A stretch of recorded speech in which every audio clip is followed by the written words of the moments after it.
Hummingbird লেখিকা তাসমিয়া তাসনিন পিয়া পর্ব 24। Drawing রুমে বসে আছে ওরাও নয়না। বিদ্যুৎ নেই, তাই রিচার্জেবল একটি এলইডি লাইট জ্বলছে ঘরে। এই ধরনের বাতি বিদ্যুৎ থাকলে চার্জ হয়, আর বিদ্যুৎ চলে গেলে স্বয়ংক্রিয়ভাবে জ্বলে ওঠে। সাধারণত এমন বাতিগুলো 2 থেকে 3 ঘন্টা পর্যন্ত আলো দিতে পারে। ভাইয়া এত বড় লোক, কিন্তু কারেন্ট গেলে তোমাদের এভাবে অন্ধকারে থাকতে হয় কেন আপু? নয়নার প্রশ্নে থতমত খেলো ওরা। ঠিকই তো বলেছে নয়না, এ বাড়িতে আসার পর কখনো লোডশেডিং হতে দেখিনি, তাই বিদ্যুৎ না থাকলে বিকল্প কোনো ব্যবস্থা আছে কিনা সেটাও জানি না রে। বিদ্যুৎ না থাকায় চারপাশটা কেমন ভুতুরে ভুতুরে লাগছে। রিচার্জেবল বাতির আলোর পুরো ড্রয়িং রুমটা ঠিকভাবে আলোকিত হচ্ছে না, তার উপর বাইরে বিদ্যুৎ চমকাচ্ছে, সঙ্গে ঠান্ডা বাতাস বইছে। মনে হচ্ছে ঝড় উঠতে যাচ্ছে বলেই বিদ্যুৎ নেই। আকাশে মেঘ করলেই যেন বিদ্যুতের সঙ্গে একটা অদ্ভুত সম্পর্ক তৈরি হয়।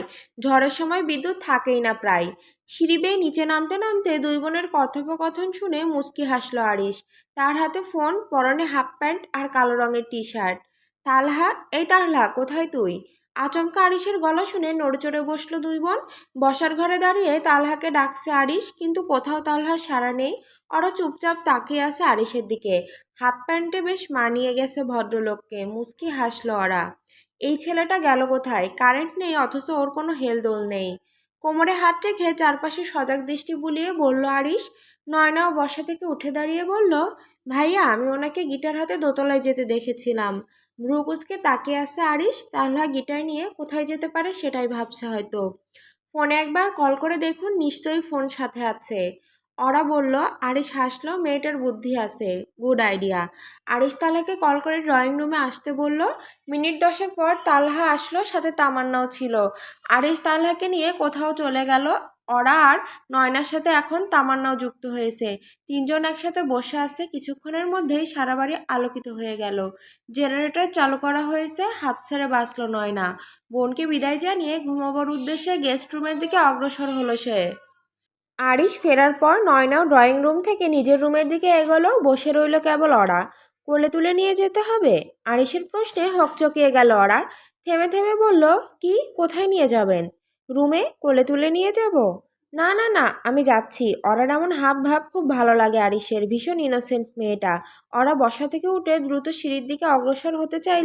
আরিশ তার সামনে গিয়ে দাঁড়ালো। ওরা ফ্যালফ্যাল করে তাকিয়ে আছে তার দিকে। দৃষ্টিতে প্রশ্ন, কি হয়েছে? আরিশ হুট করে ওরাকে কোলে তুলে নিল। ওরা টাল সামলাতেই দুহাত দিয়ে আরিশের গলা জড়িয়ে ধরেছে। Let's go hummingbird. ওরা কিছু বলল না। আরিশ ধীর পায়ে তাকে নিয়ে সিঁড়ি বেয়ে দোতলার দিকে এগিয়ে যেতে থাকলো। ধীরে ধীরে আবহাওয়ারও খারাপ হচ্ছে। এতক্ষণ ঠান্ডা বাতাস বইছিল, কিন্তু এখন হঠাৎ করে বৃষ্টি পড়তে শুরু করেছে। ধীরে ধীরে বৃষ্টির ছোট ছোট বৃষ্টির ফোঁটাগুলো বাতাসের সাথে মিশে চারপাশে এক অদ্ভুত স্নিগ্ধতা তৈরি করেছে। বৃষ্টির সাথে সাথে আকাশে গর্জন শোনা যাচ্ছে, যেন প্রকৃতি তার উত্তেজনা প্রকাশ করছে। বিদ্যুৎ চমকানোর সাথে গর্জন আরও শক্তিশালী হচ্ছে, আর মনে হচ্ছে এই গর্জন কোনো কালবৈশাখী ঝড়ের আগমনের সংকেত। বাতাসের প্রবাহ আরও তীব্র হয়ে উঠছে, আর বৃষ্টির তীব্রতা বাড়তে শুরু করেছে, যেন কোনো বড় ঝড় আসছে। অরাকে কোলে নিয়ে বেডরুমে প্রবেশ করলো আরিশ। ধীরে ধীরে অরাকে নিয়ে বিছানার দিকে যাচ্ছে সে। অরা শুধু আরিশের দিকে তাকিয়ে আছে। কেমন একটা নেশায় ডুবে যাচ্ছে ওরা। রুম জুড়ে ড্রিম লাইটের মৃদু আলো যেন সেই নেশালো ভাবটাকে আরও তীব্র করে তুলছে। আরিশ ওরাকে বিছানায় শুইয়ে দিল। হালকা গোলাপি রঙের থ্রিপিস পরে আছে সে, চুলগুলো মেসি বান করা। আরিশ গভীর মনোযোগ দিয়ে দেখছে ওরাকে। ওরার কপাল, ভ্রু, চোখ জোড়া, নাক, ঠোঁট, আকর্ষণীয় শরীর, সব কিছুই। কোনো কিছু যেন আরিশের দৃষ্টি থেকে বাদ যাচ্ছে না আজ। ওরা শুকনো ঢোক গিলল একবার। আরিশের চোখগুলো কেমন ঘোলাটে লাগছে। মনে হচ্ছে এই চোখে ওরা সর্বনাশ লুকিয়ে আছে আজ। আরিশ ঘরের দরজার দিকে এগোলো দরজা আটকানোর জন্য। ওরা সেই ফাঁকে চোখ বন্ধ করে লম্বা নিঃশ্বাস ফেললো কয়েকবার। কি হচ্ছে কিছু বুঝতে পারছে না সে। আরিশ দরজা আটকে দিয়ে ওরার মাথার কাছে বসলো। কয়েক সেকেন্ড চুপচাপ তাকিয়ে রইল ওরার মুখ পানে। বাঁধা চুলগুলো খুলে দিল। ডান হাতের আঙুলটা ওরার কপালে ছুলো। শিউরে উঠল ওরা। আরিশের স্পর্শ বরাবরই তীব্র, কিন্তু আজ সেটা ছিল একটু ভিন্ন, কোমল, অথচ অনুভূতিপ্রবণ। Are you okay hummingbird? Sure? Yes. মুচকি হাসলো আরিশ। কপালে স্পর্শ করা আঙুলটা কপাল থেকে নাকে, নাক থেকে ঠোঁটের ওপর এনে থামলো আরিশ। ওরা কাঁপছে, তার ভেতরটা কেমন অদ্ভুত লাগছে। আরিশের প্রতিটি স্পর্শ পরবর্তী স্পর্শ পাওয়ার জন্য ব্যাকুল করে তুলছে ওরাকে। তারপর আরিশ আলতো করে অরার কপালে ঠোঁট ছুঁয়ে দিল। আবেশে চোখ বন্ধ করে ফেললো ওরা। চোখ বন্ধ করতে কিছু অনাকাঙ্ক্ষিত দৃশ্য ভেসে উঠল। আরিশের সেই হিংস্র আচরণ, প্রথম রাতের যন্ত্রণা, আকাশকে গুলি করা, সব সব কিছু। অরার মন বদলে গেল। চোখে তাকিয়ে কিছুটা দূরে সরে গেল সে। আরিশ বিষয়টা বুঝতে পেরে বলল, কি হয়েছে? কিছু না, বাইরে ঝড় হচ্ছে, আমি এসব খুব ভয় পাই। আমি থাকতে ভয় কিসের? আমি আছি তোমার জন্য পাখি, ভয় পেও না। অরার বুকটা কেমন মুচড়ে উঠল। বাইরের ঝড়ে তার কিছু যায় আসে না, ভয়ও পায় না সে। কিন্তু সব ভয় তো তার কেবল আরিশকে নিয়ে। যাকে নিয়ে ভয় সংশয় সে নিজেই বলছে সে সব কিছু থেকে আগলে রাখবে। দীর্ঘশ্বাস ছাড়ল অরা। আচ্ছা ঘুমাই। ভ্রু উঁচিয়ে ঠোঁট বাঁকিয়ে হাসলো আরিশ। ঘুমাতে ইচ্ছে করছে? হুম, ঠিক আছে। আরিশ বিছানায় শুয়ে দুই হাতে অরাকে আঁকড়ে ধরল। অরার দু চোখ ছলছল করছে। ইচ্ছাই হোক কিংবা অনিচ্ছায় বিয়ের পর থেকে এই লোকটার বুকের মধ্যে শুয়েই প্রতিটা রাত কাটে তার। অরা তো চায় এভাবে আজীবন কাটুক, তবে স্বাভাবিকভাবে। কিন্তু আরিশের আচরণে হতাশ হয় সে। মাঝে মধ্যে যেন আরিশ নিজের মধ্যে থাকে না, বদলে যায় হুটহাট। সারা রাত বিধ্বংসী ঝড়ের পর নতুন সকালের রোদ আকাশে একা একা উঠে আসছে, আর তা আস্তে আস্তে জানালার ফাঁক দিয়ে রুমে ঢুকে পড়ছে। রোদের আলো মিষ্টি করে ছুঁয়ে যাচ্ছে নয়নার চোখ মুখে, যেন সে নতুন করে পৃথিবীকে অনুভব করছে। বাইরের বাতাসে ঠান্ডা ঝড়ের পর এক অদ্ভুত শীতলতা যেন নেমে এসেছে। প্রাচীরের গাছগুলো ছেঁড়া পাতার মোড়া, কিন্তু তাদের মধ্যে নতুন পাতা গজানোর সম্ভাবনা এক স্নিগ্ধ আশায় ভরপুর। সূর্যের প্রথম আলো সেই গাছগুলোর ওপর পড়লে যেন তারা নতুন করে জীবন পায়। চারপাশে কিছু দূরে জমাট বাঁধা কুয়াশা, যে কুয়াশা ধীরে ধীরে মধুর রোদে বিলীন হচ্ছে। প্রকৃতি যেন তার ঘুম ভেঙে উঠে এসেছে।